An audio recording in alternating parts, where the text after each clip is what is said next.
To watch this topic in Hindi, skip the video to 3 minutes and 12 seconds.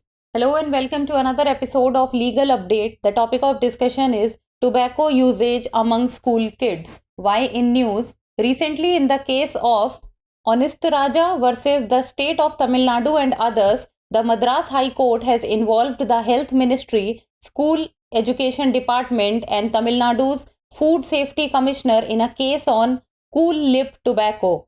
Background of the case: the background of the case revolves around the rampant use of Cool Lip tobacco products among school children in Tamil Nadu. The Madras High Court has taken notice of this issue after hearing a bail petition filed by a man who was found in possession of 27 packets of Cool Lip tobacco products. The individual was charged under Section 123 of the Bharatiya Nyaya Sanhita and Section 24 Clause 1 of the Cigarette and Other Tobacco Products Act 2003. The Madras High Court has impleaded the Ministry of Health and Family Welfare, the Secretary to Government, the School Education Department, and the Commissioner of Food Safety and Drug Administration in Tamil Nadu to investigate this matter in detail. Let's talk about court observation. The bench of Justice D. Bharata Chakravarti observed that despite the state government banning the product within Tamil Nadu, large quantities of Cool Lip products were still being smuggled into the state and sold.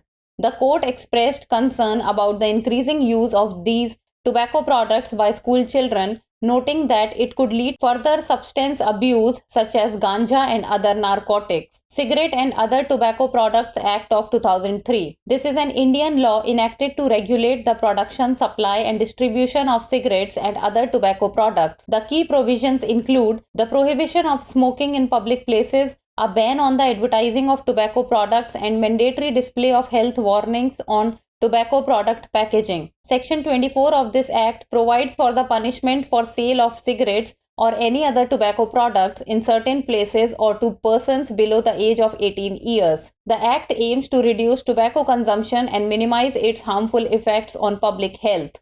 Case law: Murli S. Diora versus Union of India 2001. In this case, the Supreme Court of India recognized the adverse effects of passive smoking on non-smokers and directed the Government of India to take immediate steps to prohibit smoking in public places such as hospitals, public offices, public transport, and educational institutions. Now it's time for the practice question. Which section of the Cigarette and Other Tobacco Products Act lays punishment for selling cigarettes to anyone below 18 years? Section 12, Section 16, Section 24 or Section 27? Send us the answer in the comment section. That's all for today. Thank you so much for watching. स्कूली बच्चों में तंबाकू का उपयोग चर्चा में क्यों? हाल ही में ओनेस्ट्राजा बनाम तमिलनाडु राज्य एवं अन्य के मामले में मद्रास उच्च न्यायालय ने कूल लिप तंबाकू से संबंधित मामले में स्वास्थ्य मंत्रालय, स्कूल शिक्षा विभाग और तमिलनाडु के खाद्य सुरक्षा आयुक्त को शामिल किया है। मामले की पृष्ठभूमि: इस मामले की पृष्ठभूमि तमिलनाडु में स्कूली बच्चों के बीच कूल लिप तंबाकू उत्पादों के बड़े पैमाने पर उपयोग के इर्द गिर्द घूमती है। मद्रास उच्च न्यायालय ने एक व्यक्ति द्वारा दायर जमानत याचिका पर सुनवाई के बाद इस मुद्दे पर संज्ञान लिया है, जिसके पास कूल लिप तंबाकू उत्पादों के 27 पैकेट पाए गए थे। व्यक्ति पर भारतीय न्याय संहिता की धारा 123 और सिगरेट एवं अन्य तंबाकू उत्पाद अधिनियम 2003 की धारा 24(1) के तहत आरोप लगाए गए थे। मद्रास उच्च न्यायालय ने स्वास्थ्य एवं परिवार कल्याण मंत्रालय, सरकार के सचिव, स्कूल शिक्षा विभाग तथा तमिलनाडु के खाद्य सुरक्षा एवं औषधि प्रशासन आयुक्त को इस मामले की विस्तृत जांच करने का निर्देश दिया है। न्यायालय का अवलोकन: न्यायमूर्ति डी. भारत चक्रवर्ती की पीठ ने कहा कि राज्य सरकार द्वारा तमिलनाडु में इस उत्पाद पर प्रतिबंध लगाने के बावजूद बड़ी मात्रा में कूल लिप उत्पादों की तस्करी राज्य में की जा रही है और बेची जा रही है। अदालत ने स्कूली बच्चों द्वारा इन तंबाकू उत्पादों के बढ़ते उपयोग पर चिंता व्यक्त की और कहा कि इससे गांजा और अन्य नशीले पदार्थों जैसे मादक द्रव्यों के सेवन को बढ़ावा मिल सकता है। सिगरेट और अन्य तंबाकू उत्पाद अधिनियम 2003। यह सिगरेट और अन्य तंबाकू उत्पादों के उत्पादन, आपूर्ति और वितरण को विनियमित करने के लिए बनाया गया एक भारतीय कानून है।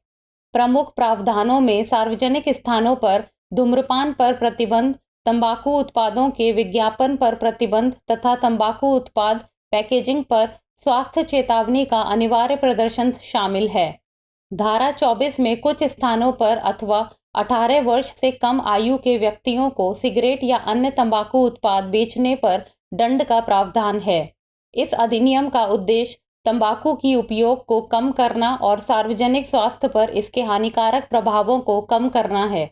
संबंधित केस मुरली एस देवड़ा बनाम भारत संघ 2001।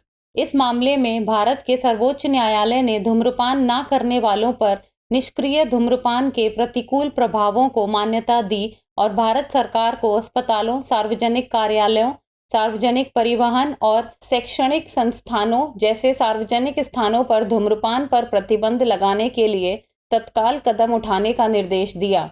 अब बारी है अभ्यास प्रश्न की। सिगरेट एवं अन्य तंबाकू उत्पाद अधिनियम की कौन सी धारा 18 वर्ष से कम उम्र के किसी भी व्यक्ति को सिगरेट बेचने पर दंड का प्रावधान करती है? धारा 12, धारा 16, धारा 24 या धारा 27? आप इस प्रश्न का उत्तर हमें कमेंट सेक्शन में दे सकते हैं। आज के लिए इतना ही, धन्यवाद।